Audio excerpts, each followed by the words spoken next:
नमस्कार, आप देख रहे हैं वीके न्यूज और मैं युधिष्ठिर उपाध्याय। पश्चिम बंगाल के विधानसभा चुनाव का बिगुल बजने के बाद से ही राजनीतिक घमासान तेज होता जा रहा है।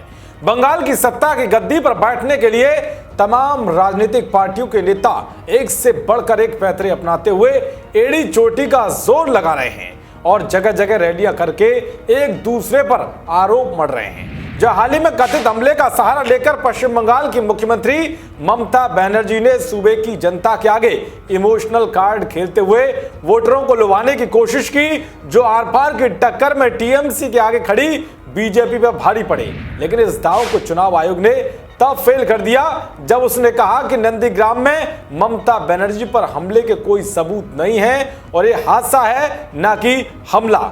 तो ममता बनर्जी के आगे एक ऐसी मुसीबत सामने आई है जिसने उनके नामांकन को रद्द कराने की स्थिति में डाल दिया है।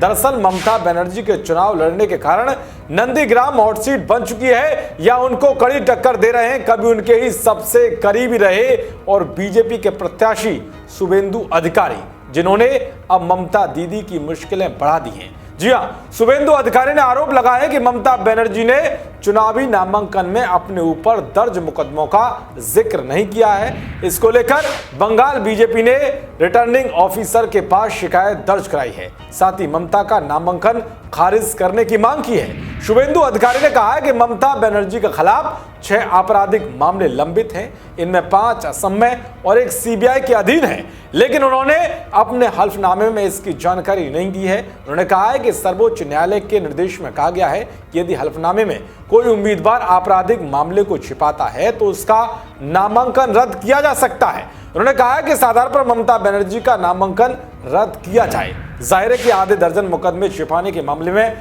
ममता बनर्जी का नंदीग्राम सीट से उम्मीदवारी रद्द हो सकती है।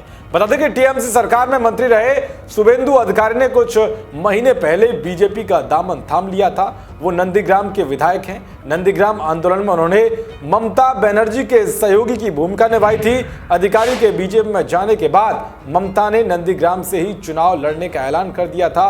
शुभेंदु ने उन्हें 50,000 से ज्यादा वोटों से हराने का दावा किया है। खैर, अब देखना यह होगा कि क्या शुभेंदु अधिकारी ने सुप्रीम कोर्ट के जिस फैसले का जिक्र करते हुए ममता के नामांकन रद्द करने की मांग की है, क्या उनका नामांकन रद्द होता है या नहीं। अगर होता है तो ये टीएमसी के लिए एक बड़ा झटका साबित होगा। देश और दुनिया की तमाम खबरों को पाने के लिए देखते रहिए वीके न्यूज। नमस्कार।